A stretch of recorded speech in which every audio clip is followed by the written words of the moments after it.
faire lui concernant.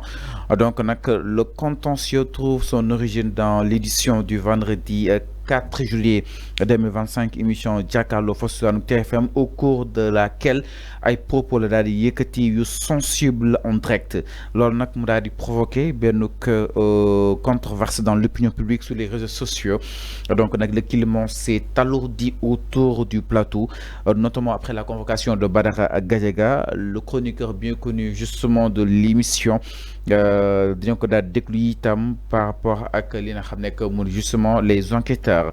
Donc nag mi ngi noon afam le bras de fer judiciaire de la dernière émission de Jàkkaarloo sur la TFM mi ngi franchir bien cap bu yees. Avant, le chroniqueur Badara Gadiaga convoqué suite à ses prises de parole controversées sera autour de l'invité de ki nga xam ne que moo di Amadou Ba de répondre aux questions de la division spéciale de cybersécurité.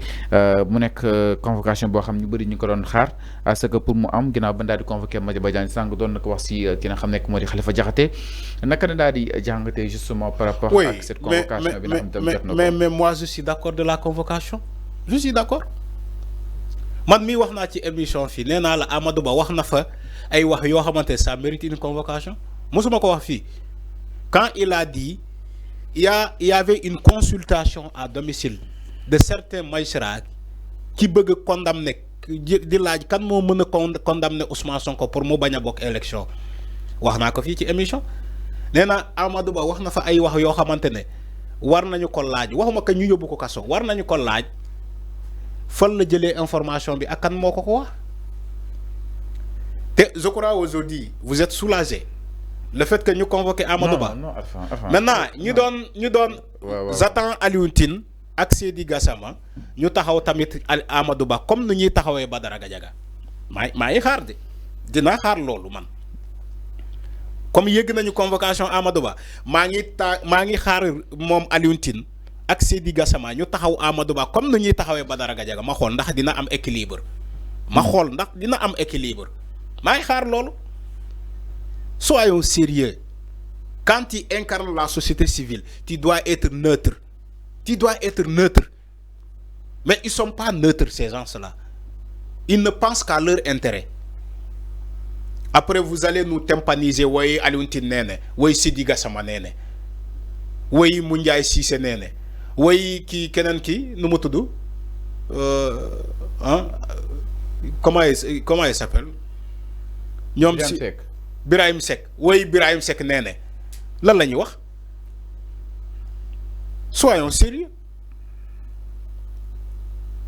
ñoom ñoo gën a xam ni que ci jamono Macky Sall un député de Macky Sall ñu convoqué ko nii ci ay wax ni musul am xanaa Bougazeli bu ñu jàpp ci flagrant délit mais un député de Macky Sall ñu ne la dañ ko convoqué non du am loolu kay du am. Macky Sall xalaatul loolu au lieu de s'en réjouir ni que démocratie mu ngi doog a am doole Sénégal ñu naan non oui la démocratie est piétinée kan moo piétiner la démocratie étant donné que les membres du pouvoir sont en train d'être convoqués wax naa fi Azoura Fall wax naa fi keneen wax naa fi keneen ak keneen ba tey ñu ngi ci Amadou Ba. Membres du pouvoir. C'est pas des gens du pouvoir. Amadou Ba il fait partie de quel parti? Fallou, même si tu es malhonnête, il faut savoir dire la vérité. Amadou Ba, ban parti la milité? Il n'est pas de Pastef. Il n'est pas convoqué. Azoura Fall, ci ban parti la ne? De Pastef. Jàppuñu ko yóbbuñu ko kaso. Keneen ak keneen. Non, soyons sérieux. Après, vous osez dire que oui, la démocratie est piétinée. Il n'y a pas de liberté d'expression au Sénégal. Ñun bu ñu amoon jamono bii nii lu ñu am nii bu ñu ko amoon ci Macky Sall ñu jël mais amuñu ko woon ci Macky Sall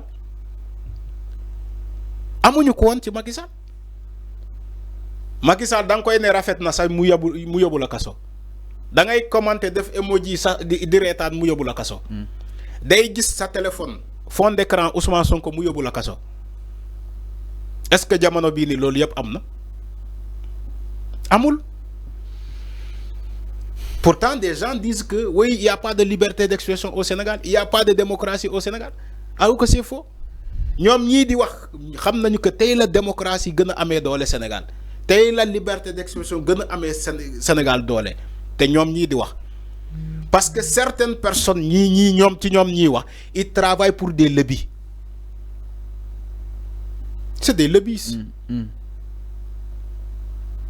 Les gens ont tout compris. Il faut laisser ces pratiques-là. Alors, enfin, qui Amadou Ba convoqué encore de répondre exactement. Mais il doit aller répondre devant les enquêteurs. Mais comme n'importe quel citoyen, les gens sont d'accord. Tu ne verras pas de bruit.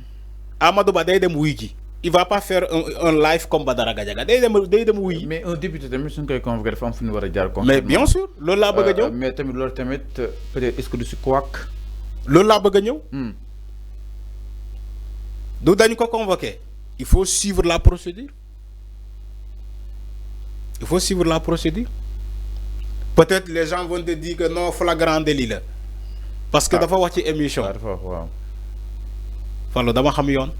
loolu laa lay wax ni en fonction de justice bi lu muy interpréter sa convocation mu jël ko mais je sais que même le député Amadou Ba buñ ko laajee son avis day ne jarul jaar assemblée nationale jarul jaar fenn il va aller directement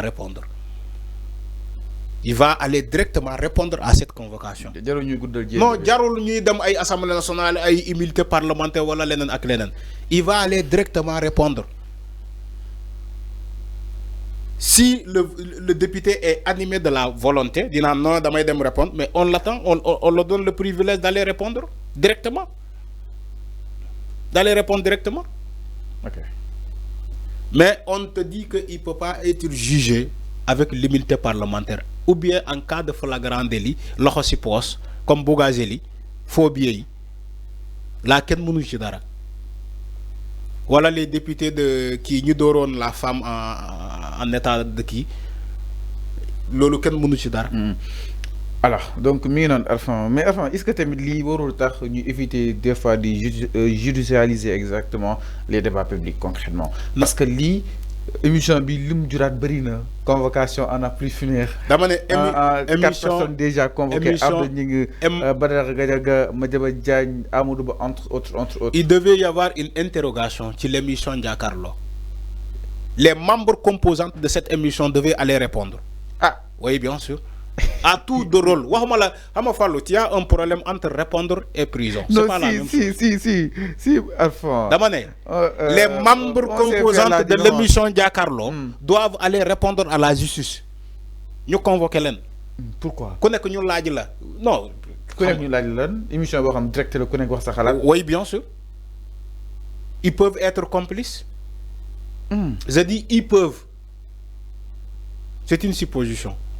Waxuma ni que loolu mo am. Donc li ko ci émission bi graw na ba yi fi war. Dama né émission bi ci bopom sa lañu wara tejj parce que jangalew fi ken dara. Alors Arfan mi non par rapport ak cette convocation justement de Amadou Ba dina wiji li nga xamné que mu di yon ak walu ki yon. Alors ndaaj ñew itam ci benen ponk du côté de la régie exactement Alfan di ndaaj ñew suñu koor li ko daal di construire